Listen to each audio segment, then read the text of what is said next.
President Trump makes more promises about ending the war with Iran, but can he deliver?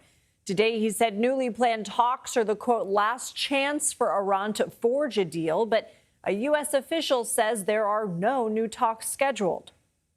I think we're going to maybe get something, but I want to give them every last chance before decapitation. It's very tough to do what we have planned, still planned. Over the weekend, the president said he scrapped plans for, quote, the biggest attack since World War II after hearing from Gulf leaders who want diplomacy to play out. It was going to come last night, and it would have gone on for a long time, and there'd be essentially very little left. There'd be nothing left. And if I'm given a chance to let a lot of people live, I want to give that chance. The war overseas has been looming large over President Trump's domestic agenda and the midterms for Republicans. Last week, a CBS News poll found 58% of Americans are uncertain about the war, and it's turning into a big talking point for Democrats who want to win back control of Congress. I think what we're seeing here is a president who has an approach to this that's just rather erratic. He says one thing, he does another thing. It's escalatory. At this point, he's trying to get us back to February, and I think if he could, if he had a big reset button he could hit, he would certainly take that option. CBS News correspondent Natalie Brand is at the White House with more. So, Natalie, what more is President Trump saying, and have we heard a response yet from Iran? Hey, Lindsay, we haven't seen a new response from Iran following the president's comments this afternoon about giving Iran a last chance. But we do know from Pakistan, which has been a key mediator throughout all of this, that Pakistani officials have invited Iran's foreign minister to Pakistan.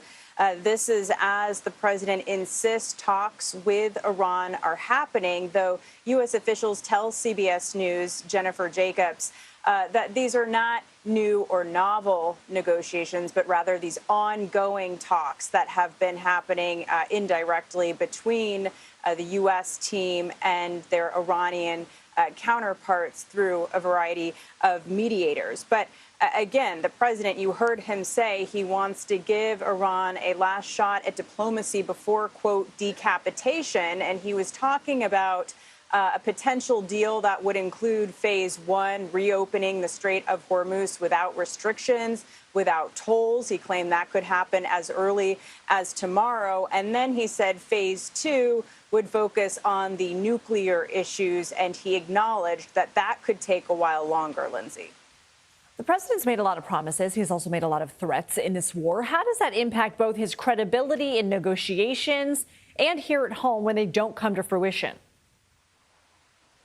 Yeah, well, some analysts just view this as a negotiating tactic, trying to use threats to gain leverage, bring Iran back to the negotiating table. And we've seen this play out several times since this conflict has began. Remember that really dire threat back in April where he warned a whole civilization could die. That was right before, hours later, reaching a temporary truce with Iran. So it remains to be seen whether Iranian officials take the president at his word in this latest instance. And what we're also wondering, Lindsay, what is the timeline here? How long is he willing to give Iran to come back to the table and really make progress on the Strait of Hormuz first and foremost? Because, even as recently as earlier today, Iran was saying that the status of the strait was not going to return to what it was pre-conflict. And the president, in this back and forth,